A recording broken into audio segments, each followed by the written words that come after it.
Michael Steele's at it again. After a year of gaffes, blunders, and missteps, this past month has been a financial fiasco. The RNC spent almost $40,000 on private jets, limos, and hotels. But the coup de grace may be that $2,000 that somebody approved for a staffer to entertain big GOP donors at a lesbian and bondage club in West Hollywood. Will the Republicans finally smack down Steele? And will he like it?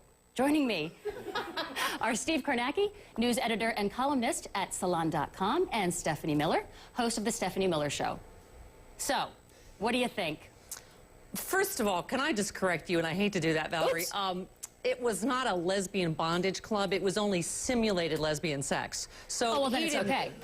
Because it's the Republicans, and they wouldn't be caught near any gay person. Thank you, but what kind of fiscal conservatism is that, Valerie? I mean, they didn't even pay for real lesbian sex. I mean, it was simulated lesbian. I didn't even know there was such a niche, by the way. I didn't either. It's a lesbian bondage, simulated lesbian bondage sex club where, I don't know, women come out of the ceiling in nets or something. But somebody paid for it, and it was a Republican donor. How do you think they're feeling about that?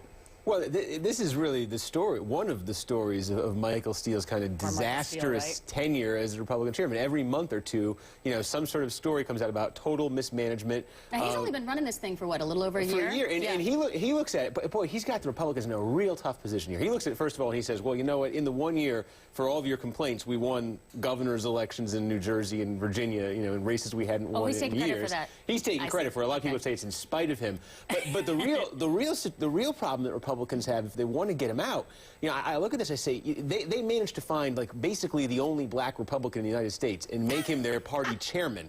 And if you remember the election, it was a year ago when they elected him Republican Party chairman, the second place candidate, who it was a margin of 7 votes separated them, the second place candidate had been a member of an all-white country club until about 3 months before the vote. So that was your alternative to having a black Republican chairman or a guy in an all-white country club. Because isn't that the Republican Party? But they don't want you to know that, right? Isn't that, they always say the Republican convention's like the NBA game. Everybody on stage is black, everybody in the audience is white. Yeah, no, that's it, Valerie. Steve is right. It solved the problem of finding the one black person at the Republican convention. When they say anything that seems inclusive, then the cameraman has to pan wildly looking for, I think they usually just hire Martin Lawrence and he just puts on a bunch of different wigs and stuff, so it looks like a lot of different black people, but it's really the same one. Oh.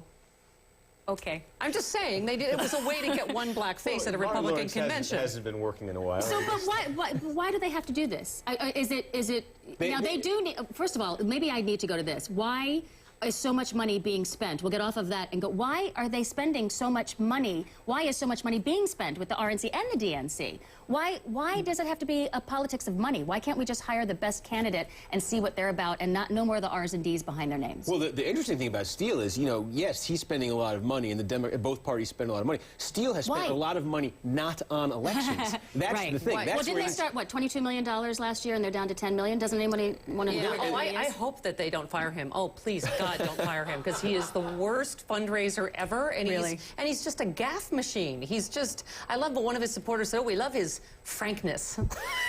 He's frank? Yes, I guess that's a different word for being an asshat.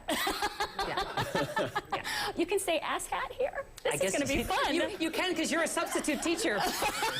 I love it. Okay. So why would, they're spending all this money, correct? Why does Obama get dragged through the mud if he spends a lot of money?